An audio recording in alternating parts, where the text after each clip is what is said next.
Ako ay isang estudyante sa pamantasan sa pagbukas.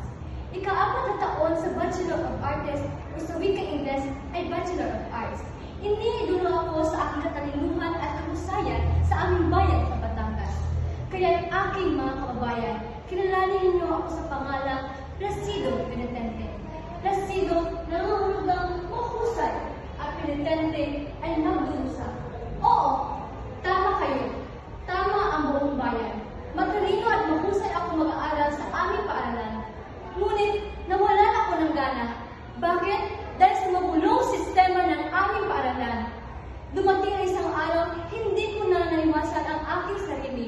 Ayon ay sumapit ang aming klase sa pisika at nakipagtalo ako kay Padre Milon. Tama na, Padre! Maaari niyo ako markahan ng anumang markang gusto niyo ibigay sa akin, ngunit wala kayong karapatan na angkinin ako. At pagkatapos ng pangyayari iyon, at nang dahil sa aking pagkapuot, ako ay lumayas